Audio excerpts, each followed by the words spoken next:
พุทธนัทสายเลยสิมาตีปรากฏเนาะ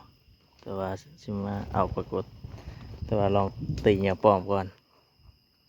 สิได้หรือบ่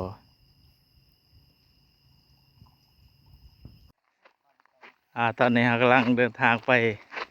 ไม้เนาะไม้สวนมันต้น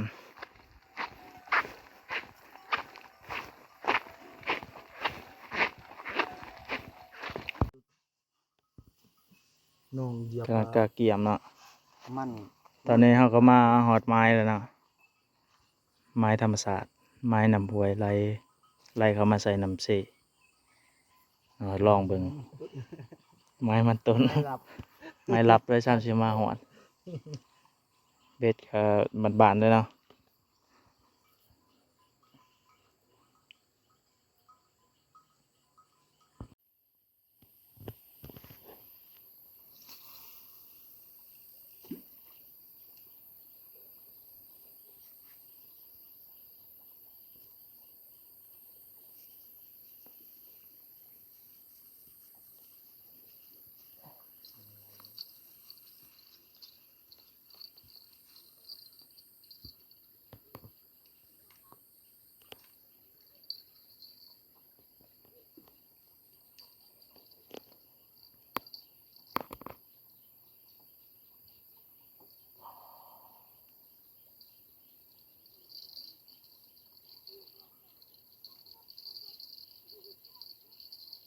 ตอนลมเนี่ยทุกคนนี่คือบ่ไล่หู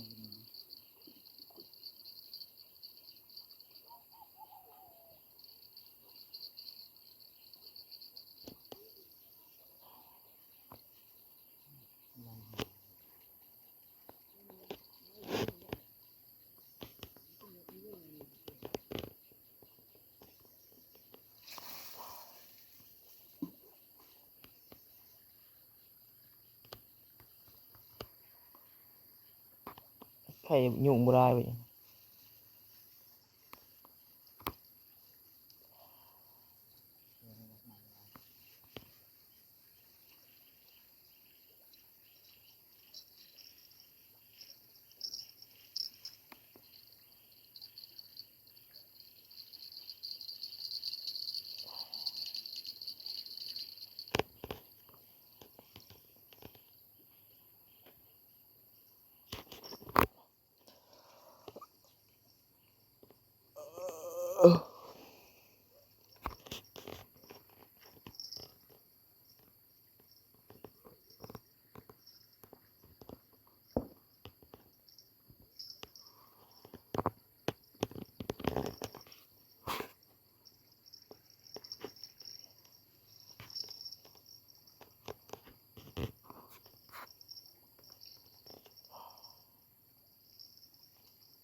คลิปอันนี้ยังบ่เบาคลิปต้นอยู่หน้าเขื่อนเด้บัดเมื่อส่งเลยต้นกินเขาวต้นอีจังหั่นน่ะข่อยอยู่ในโทรศัพท์เก่ามันตายนู่นนี่แต่ว่าจะถ่ายตัวน่ะ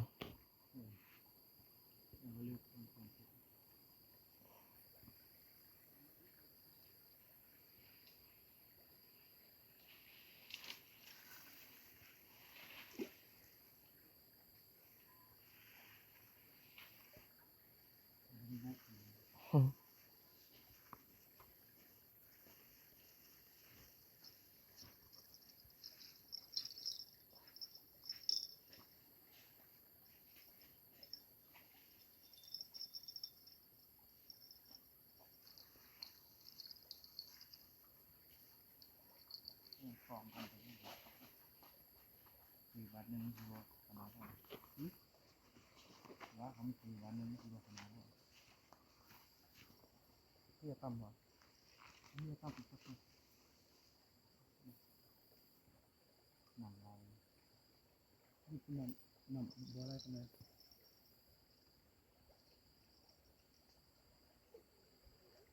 ไปกระชุ่มบ่อถือหรือที่นี่เห็น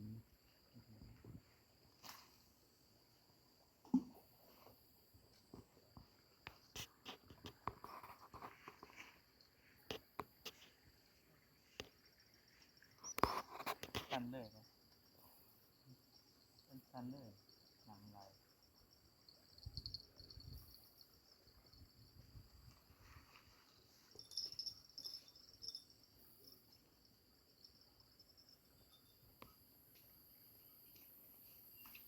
มันเป็นคล้ายๆมือ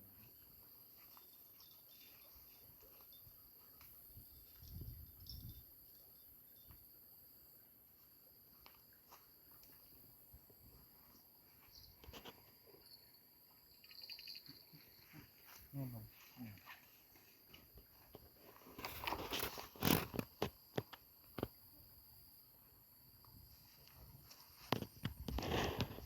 เดี๋ยวเดี๋ยว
แกะได้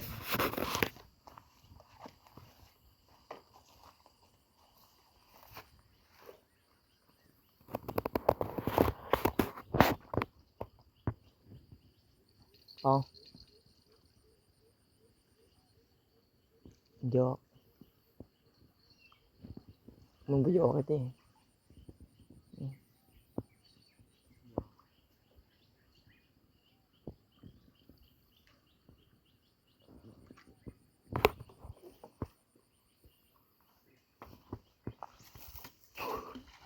ตัวนี้ละเอียดเลย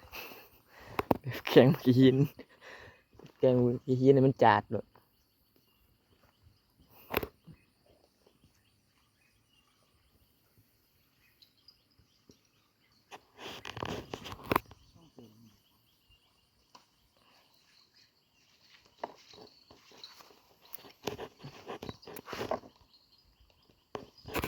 มันตกตีพุ่นนี่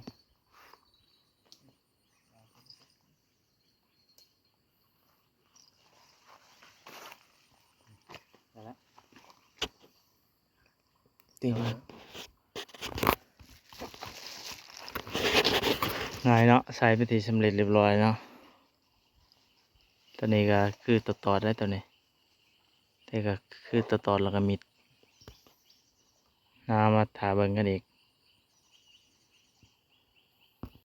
มอยมาฝนตกจ้ะเขามารีอยู่เต็นท์เนอนกับจานหงนะ โอ้ประมาณฝนตกสามบ่ทันตอดเพราะอ่านพอหลังตอดอยู่แต่บ่กิน ก็เดี๋ยวหาน้ำมวนแล้วได้งัดแล้วนั่น ครับถามมาประเดี๋ยวไปจ้าอ้าว จันไงเจ๊ดึง ถารอส้มไปอีกเนาะมันบ่ทันคำกำลังหัวคำได้ปลาตัวเดียวเนาะกินเขาวฝนก็ตกอีกปีกอยู่นี่ตอนอิดปีกอยู่นอกปีกอยู่ในได้ปลาตัวเดียวปลากับปลาขาวเอกแวนปลา แตงโมมัน มาเด้อพี่น้องเด้อกินปลา อาจจะเดียวกิน จานหงเนาะ